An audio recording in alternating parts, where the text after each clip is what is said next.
E aí pessoal, beleza? Eu tô saindo aqui agora do concurso, né, para professor aqui, ó, de filosofia da Secretaria Estadual de Educação. Mas esse vídeo aqui não é só para você que fez a prova de filosofia, né? Ele serve para qualquer disciplina que você tenha feito. É um comentário aqui, né, sobre a prova como um todo, sobre o concurso da Secretaria de Educação e sobre a redação, que foi a mesma para toda a disciplina. Então, se você fez para outra matéria, fica aqui com a gente que vai ser legal a gente trocar dois palitos de ideia aí, até porque o gabarito não saiu ainda, né? Então a gente vai ficar nesse limbo aí aguardando. E você que não fez o concurso por alguma razão, né? Ou enfim, que pretende fazer no futuro, que pretende ser professor, acho que vale a pena.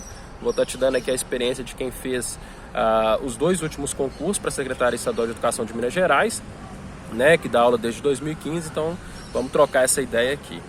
Bom, eu quero falar basicamente sobre a prova, né? A prova da FGV, em comparação com a da FUMARC, ela tem um lado muito positivo, na minha opinião, que é ter redação. Eu acho que a redação ela abre espaço para você colocar ali mais, né, da sua capacidade do que uma prova só de múltipla escolha.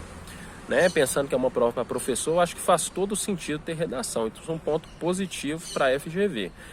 Um ponto negativo é que pouca parte dessa prova é do seu conhecimento específico. Em 50 questões, apenas 15 foram direto de filosofia.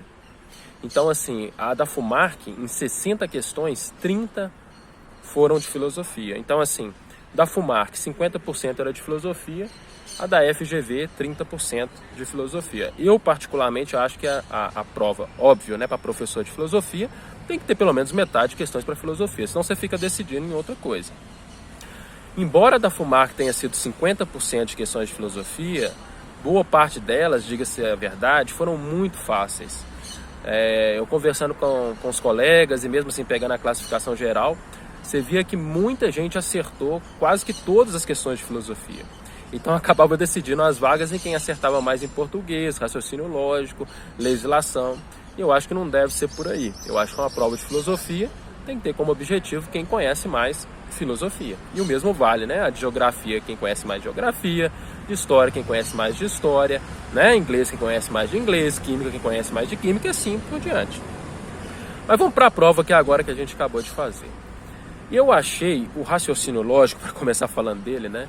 Que não foi esse absurdo todo que a galera fala, não. Claro que eu preciso esperar o gabarito sair, né? Falar sempre antes do gabarito é temerário. Mas é claro que tem aquelas questões que você tem certeza que você acertou. Então eu já fiz provas de raciocínio lógico, de matemática, né, em concurso para professores e outros, muito mais difíceis, questões muito mais difíceis que essas. Então, sinceramente, eu achei que o raciocínio lógico dessa vez foi tranquilo. Português foi mais ou menos no estilo de sempre. A diferença é que dessa vez não teve um texto base, um texto grande base, que é bem o estilo da FUMARC, né? No caso aqui da FGV não aconteceu. Foram mais textos curtos mesmo em cada questão. E bem naquele clichê ali de trazer algumas questões gramaticais, outras de interpretação de texto.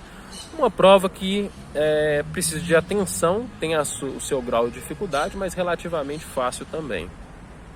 Já a legislação, embora a maioria das questões não tenha sido assim totalmente o decorar, né, o texto da lei, daria para interpretar, daria para ir por eliminação, foram questões bem focadas em alguns artigos mesmo, isso era esperado, né?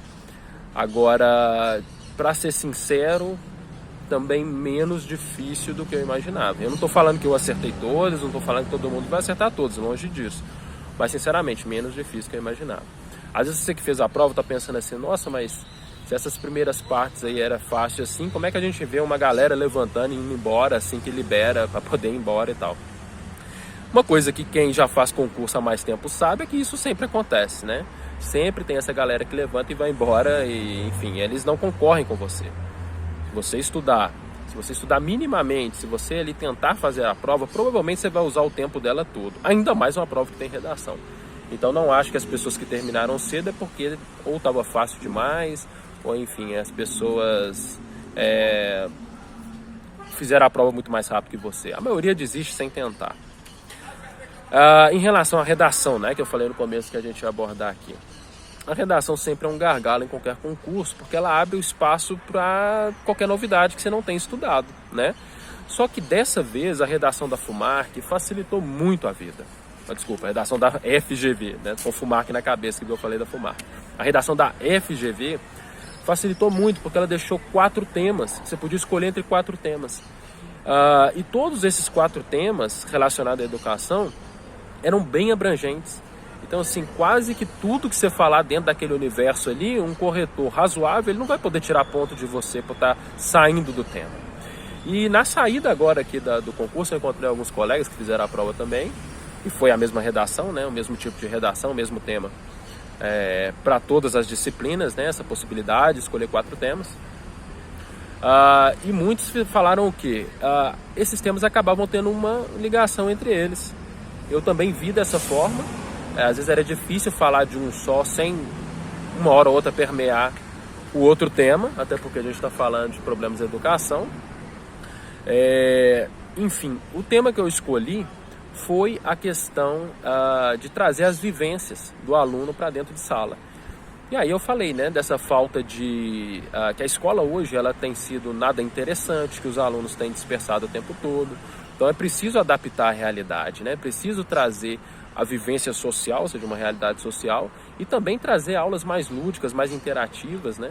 E claro, considerando ali os aprendizados já tragos pelos alunos, né, os seus contextos sociais, né, saber que tanto a norma culta ou o ensinamento clássico tem que dialogar com os saberes periféricos, com os dialetos, né, enfim. Daria para falar, como eu disse, de várias coisas. E uma delas, eu acabei indo nessa linha de relacionar outro tema, que é a questão da tecnologia, né?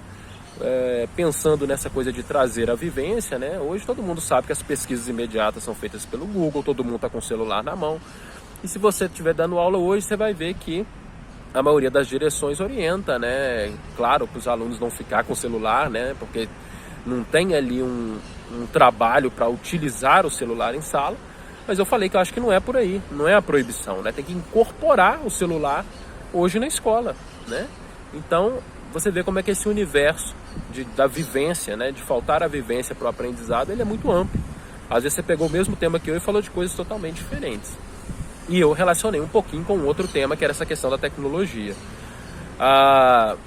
Então, assim, de forma geral, as questões de filosofia, elas, igual eu falei, foi só 30% da prova. Se você pegar a prova de filosofia e der para qualquer professor de outra disciplina fazer, ele vai conseguir fazer grande parte dela, né? E mesmo as questões de filosofia, elas eram muito assim, você sabia um determinado conceito. Colocava lá um trecho de um filósofo, né, famoso, trechos bem curtos, diga-se de passagem, e pedia para você relacionar, de repente, a qual corrente que ele era, a qual conceito ele estava remetendo naquela passagem, né, algumas questões também voltadas aí à disciplina lógica da filosofia, mas eu posso dizer que foram bem superficiais. De novo, isso não quer dizer que seja fácil, porque algumas delas dão uma certa confusão, e a prova, para quem fez, né, pensando, passando a redação a limpo, com calma, relendo, né, você certamente foi um dos últimos a sair de sala. Então é isso que eu tenho aqui agora para trocar ideia sobre o concurso. Eu espero que, né, quem estudou vá bem, né, porque aí merece realmente passar. E aí, se você eventualmente não passar também, não desistir, porque as coisas são assim, né? Os concursos vão passando, eles vão vindo. E uma dica para quem fez, mesmo aí achando que não vai ter uma chance de estar aprovado dentro das vagas, mas é muito importante porque as designações de Minas, tradicionalmente, são decididas pela classificação no concurso. Então, se você pretende também pegar a designação, é importante que você tenha feito. Bem, agora eu quero ouvir aí de vocês, se vocês quiserem, né, tiver alguma coisa para falar, comentar sobre a redação, a impressão de vocês da prova, se foi fácil, se foi difícil. Eu sei que todo mundo teme o raciocínio lógico, e eu, de novo, eu confesso que eu tenho uma certa facilidade em matemática, mas não por isso eu achei as questões de raciocínio lógico fácil. Estou enganado? É impressão minha só? Comenta aí, vai ser uma oportunidade interessante a gente trocar essa ideia, principalmente antes do gabarito, mas que o vídeo fique aqui também como aprendizado para quem vier e quiser trocar ideia sobre esse assunto. Até mais, boa sorte, a gente se vê.